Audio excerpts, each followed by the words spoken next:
Hi, thanks for joining the SG Child Show today. I'm so excited to have Carol Waldman here. Her son was just recently in the 1 in 31 summit on the advocates panel, and it's so beautiful to see advocates find their comfortable space and really find their voice and speak up for themselves. And kind of like Carol had said, just you learn something from every single person that comes on and shares.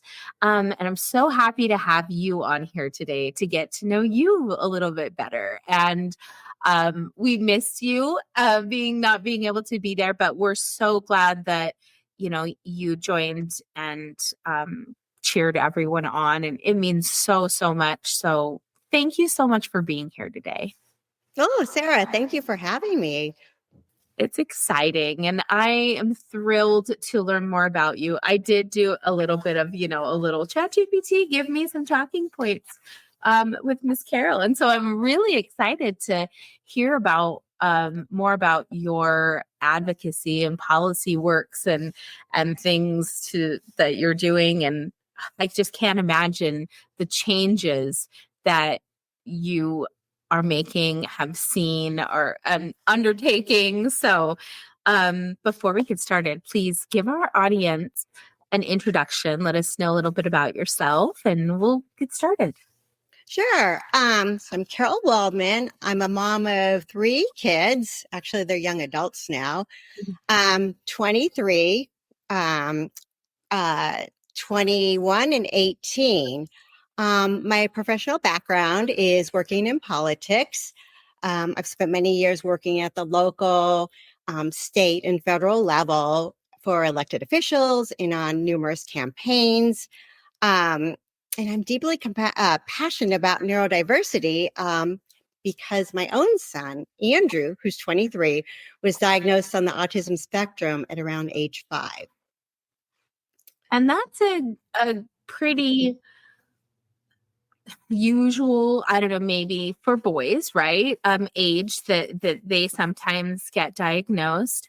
What have you seen in kind of the growth of diagnosis being now have had it for many years till today? Like, what do you see in the community now? Well, it's interesting. When Andrew was diagnosed, it was in LA, and it started out when he went to his 3-year-old doctor's appointment and he wasn't jumping and wasn't answering questions. And when he was tested by a developmental pediatrician, she says, oh, he has significant delays in gross motor and fine motor skills, a little bit in speech, but no other clear diagnosis of anything. And so in preschool too, he was showing signs of playing by himself and repetitive behaviors. Ultimately, we had to get an aide, and then at some point around 5, into the elementary school years is when they actually diagnosed him. Asperger's, being on the autism spectrum. One of the things back then too is we didn't talk about it. People didn't, even in the school setting, maybe it was mentioned in the initial IEP, but after that, the word autism wasn't in the vocabulary. And all throughout these years, we didn't talk about it amongst our peers and friends. So it felt like the journey was so different, so lonely with all these therapies and social groups and private coaches, and very isolating. But I think today it's just, I think people will talk about it more, but I don't know, how it is when they're younger, but it's just neurodiversity is sort of something people know about, whereas before no one ever used that word. And how do you feel now, kind of in this era where in this last, 6 to 8 months, the word autism is now in the mind and ears and kind of more than ever before across the whole nation? Whether good or bad, the word autism is still there where it was never before. And how do you think like, what do you think about that and how we can shift and change that now? Well, I mean, I'm glad that it is talked about. However, there's so much lack of understanding of because we really don't know what really causes it. And I think there's a lot of information that is not necessarily true. And I think that I just think that the way they had portrayed it as, oh, we're going to find a cure for it. I think it's been around for so many years. And I just think that, well, like, again, while I'm glad that people know the term autism, what that means, I just think that there just has to be a better understanding, and where we should be researching, more on programs versus the cause, because um, these kids need more support in schools. And what also is scary is with the government and the Department of Education and the resources that we need at the schools. That's where we need them. 100%. And, I would love to see, I couldn't agree more that the education behind the word now needs to be fueled into those minds, because that's exactly what's missing. And there's a quote I love to use, and that's a little bit of knowledge turns fear into understanding. And that's what they need. They just need, because we're just at like the tip of the iceberg. We're just showing, they just understand this like tiny little bit, when there's this huge complex version of what is to be seen. And I really, in my non-medical, non-scientific professional opinion, really in my heart of hearts feel like the evolution of the human brain is what we're seeing. And I think that at some point, it would be really lovely to have this wider kind of grace and understanding that human experiences are never the same. It's always different for every single person. And I think that it just like you said, we need to offer more supports and how we can support these wide range of neurotypes and learning types, so that we can really give access to this community who has been locked away, for better terms, from access of so many things for so long. And I'm just really proud of the work you're doing. And thank goodness we have somebody with, good intentions behind those things to help move things forward. Thanks. One of the things we did most recently, 20 seems like most recently, but it's like maybe 2022. Andrew and I went to the San Diego Board of Supervisors, and I actually spoke on behalf of legislation that would require them to open the doors for work and training for neurodiverse employees. And it unanimously passed, and it was just so great. And that's another area, since Andrew is 23, he wants to work. He wants to possibly go to law school. He's interested in policy. And him finding a job and finding a workplace that supports his needs is just so important. And so I've been exploring more in that area. So I love that. And that's what we do, as I think that people like us, women and moms like us, who are fueled by our kiddos need to and want to succeed in opportunities that they deserve to have in the world. It creates so much. There's not enough thank yous out there for moms that do the work to help. And it's so lovely that he is now advocating for himself. I mean, it was great to hear him say, like, sometimes people didn't listen to me. And I was like, That's exactly what people need to hear, Andrew. That's the world needs to hear that. They need to hear that you did not feel listened to. You felt put aside and things like that. I know that was heartbreaking. I'm so sorry, like that, not, to shine a light, but he was so brave to say that. And then to just be like, and you're like, we are listening. We are on pins and needles. Like everyone is listening now. And I hope he knew that and felt that. And moving forward, like everyone will see that and just know that like this is a kid who sees what's going on, just like there's so many of them, and aren't being listened to, aren't being respected as they deserve to be in the workplace. So this is going to set some change ahead for the community. And I love the fact that we had, people like Tack, from Colorado, and the kind of oversight that he was able to have of maybe the trades that they were missing, that they now want to get more access to have and to teach their, teaching autistic community trades. Like that's a fantastic program. I'm just so proud of them. So it's exciting to see all of these new collaborations that can come about, opportunities. But Andrew has a bright future, and I have no doubt for him that he'll not only go after what he wants, but now maybe advocate for himself in ways that he never has before, and realize that he has us as a community to totally back him and support him in just whatever he needs.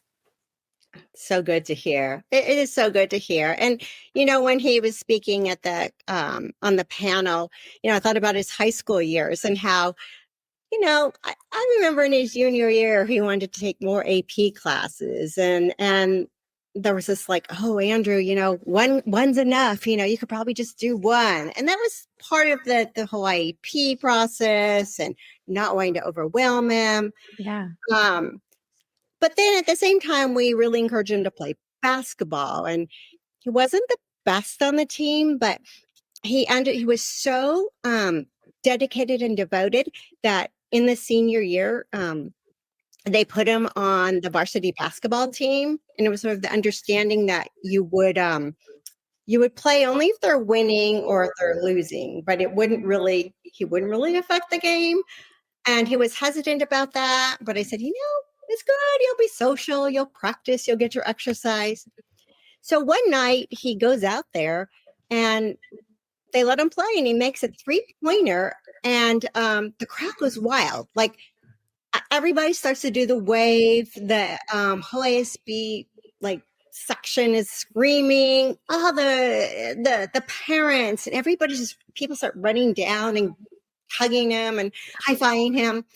And it goes on Max Preps, which is like a sports app that a lot of people like to watch, and it goes viral. And his confidence, by just including him into this sport soared, and he was just this new person on campus, and I just made me think about like the highlights, right? There were a lot of lows, and then there's highlights too, but that's what you want. Isn't that the truth? I'm like, I gotta collect myself here. It's so true.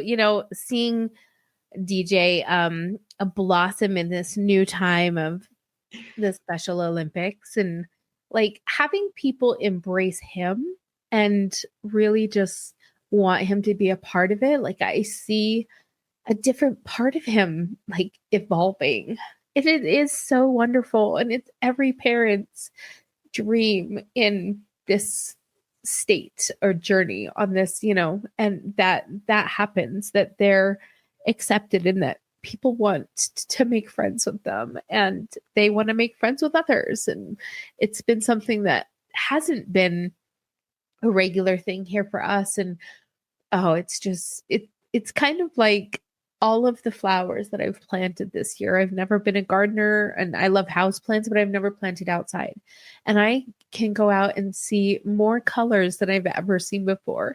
And it's happening with him too. So it's kind of lovely, that it's Oh, yeah. Yeah. ending. It does. And I think, the things that we get so excited about, like as parents, it's the little things that can be such milestones for us. I think with Andrew, I was always trying to like just get to be average, right? But we all just want, we want our kids to thrive, but I just wanted him to fit in. Yeah. One of the topics, with culture and that I've heard you talk about with Andrew, it's interesting because our temple was really, really is very great with inclusivity, and we're fortunate to have our advisor, and I think you've met him, Craig Parks. Oh, yeah. He's the music person, but he was also the teen advisor. Right. And fortunately, Andrew, took classes from him. He was there all along the way. And Andrew was bar mitzvahed.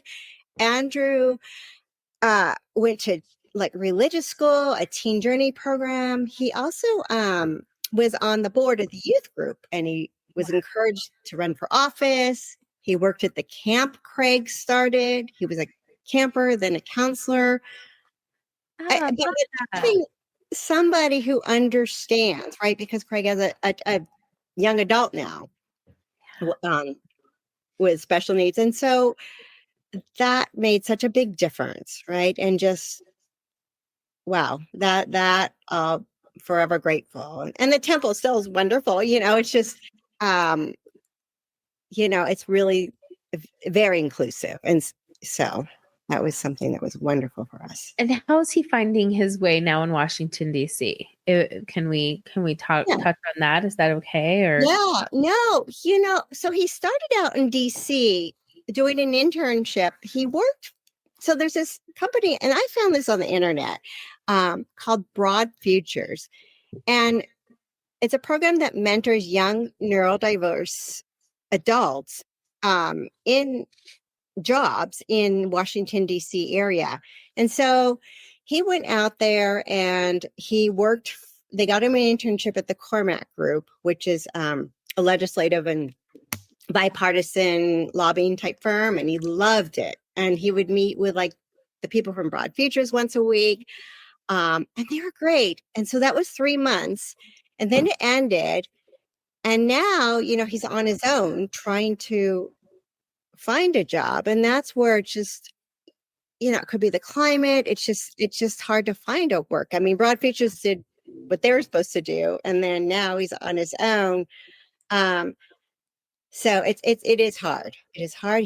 But he's so persistent and interviewing and networking that I think, wow, if he had just been handed a job, he would not be acquiring these skills. yeah. He's working with someone who I know you've mentioned, Jacob Levy. Jacob sponsored Yes. summit. In fact, yeah, that's great. It's what a small world, Carol, isn't it? No, I found him like on LinkedIn. Like nobody told me about these people. I'm like, okay, let's try this out. And I reached out to him and communicated. I'm like, can you help Andrew? He's like, definitely. So he has been working with Andrew on his LinkedIn and reaching out, and he's so resourceful. And so that's where we are. We'll see, because we're supporting Andrew, and at some point, he's also has to figure out like maybe there's a different place to live, or maybe he can find a job there. But so yeah, I think it's unsettling for me because I just want him to find something, a job, and then we just want them to be independent. So yeah. Well, I have a feeling we know all the right people to talk to. So I think that there's really great things in line for Andrew. I'm excited.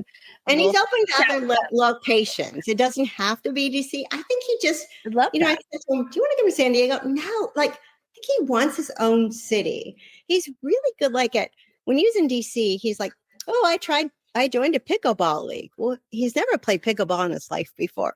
I love that. Also, prior to that, I have to say he took a trip with a a travel group, not knowing anybody, and he went to Australia. I mean, he didn't go to Australia; he's with the Australians, but he went to Europe like a couple of summers ago.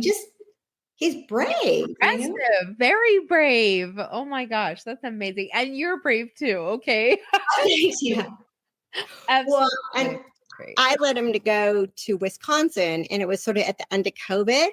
And well, not really. It was the fall of 2020, and he actually was in the dorm. And then in February that year, he actually got COVID. And first he was exposed to COVID. Then they told him he had to live in a hotel, and they took him to a hotel, and he was there for 14 days.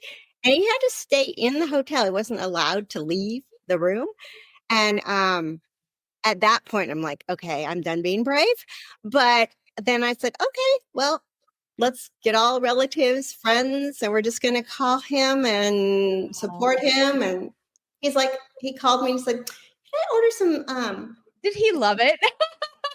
He did. He's like, can I order some items from Walmart, because I am sick, and, and he had his own TV and own bathroom. So he actually was fine. I mean, after he got over having COVID, of course.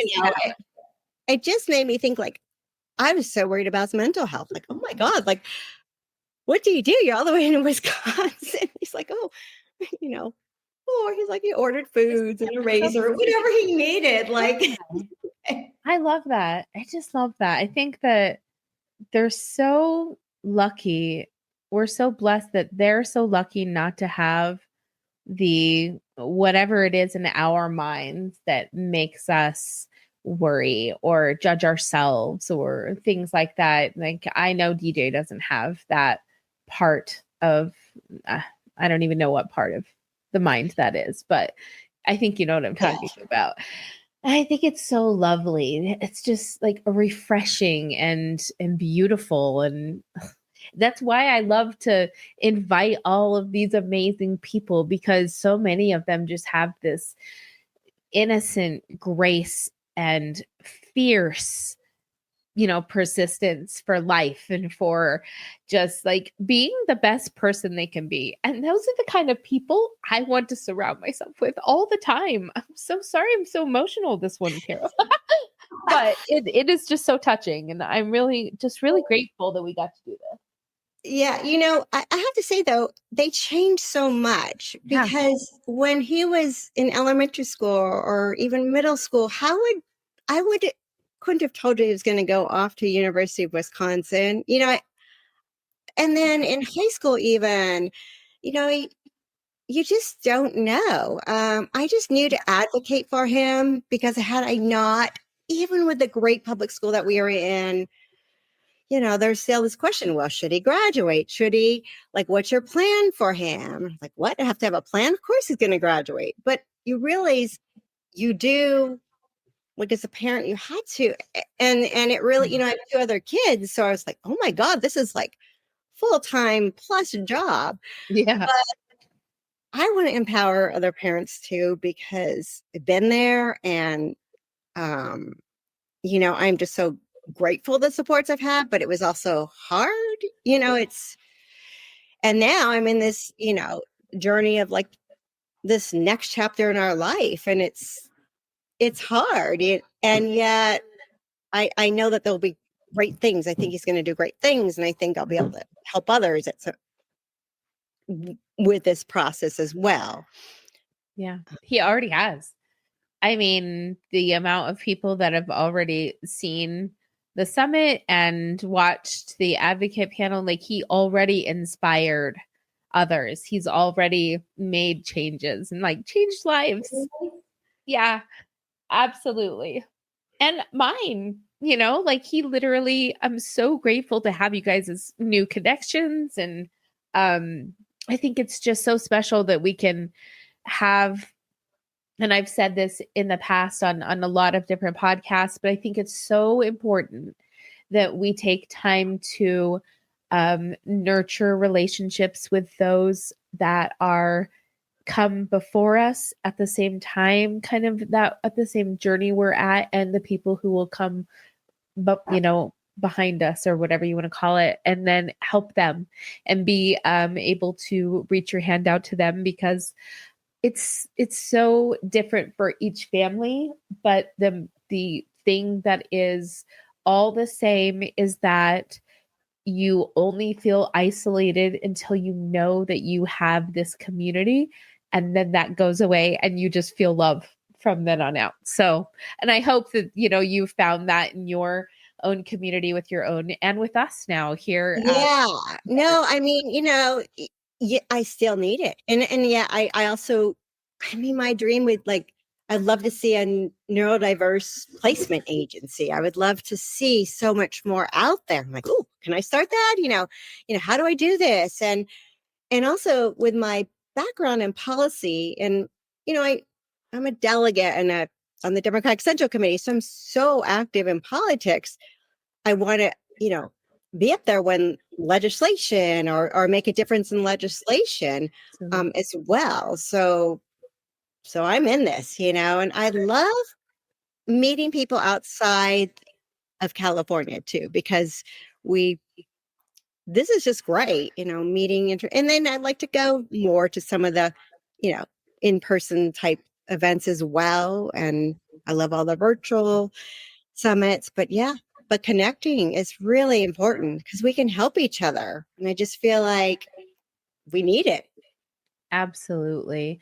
Well, I invite you to return as a guest in the future to, we can dive deeper into more policy talk and things and things. But it was so nice to get to know you today on a personal level, and really talk about, your journey with Andrew. And we're just so grateful for all the opportunities that you provided for him, and how strong and resilient and amazing, what an amazing gentleman he is today. Thanks, Sarah. I enjoyed talking to you too. I know, it's so great. I would love to stay in touch. I'm sure that we could have some really great deep conversations about so many things. Is there social media or anywhere that you connect with people that you want people to go follow, that if they have questions that they can reach out to you on email or anything like that? Sure. I'm on LinkedIn. Great.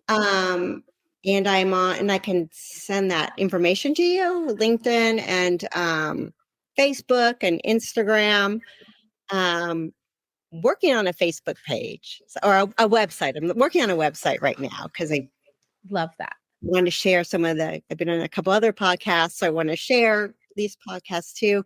And then email. I can give my email. I can give it now, or I can. Yeah, I can just plug it into the show notes. That'd be perfect. And then you can and I already have it actually, if you want to give me another one. So that's perfect. Okay. Yeah, I love that. Thank you so much. Any last advice or words just for the week, or anything you'd like to share? Let me see. I think one of the things that comes to my mind is just don't underestimate your child or sibling or, whoever is neurodiverse. Just there's so much that can be done and that the person can do. It's not the same for everybody, but let them shoot for the stars. Isn't that the truth? And I love that little saying too. If you shoot for the moon, if you don't reach the moon, you can land in the stars, something like that, right? Shoot for the moon. Yeah. It's so cute, but agreed. Yes. And especially being brave enough to, allow your neurodiverse child to try new things, to be independent, to have some more independent opportunities. I know it's hard and tricky, but there are wonderful groups out there, amazing resources. Please reach out if you're ever questioning or needing help with any of those types of things. Reach out to me, and please, if you're interested in connecting with Carol, please reach out to her and follow her as well.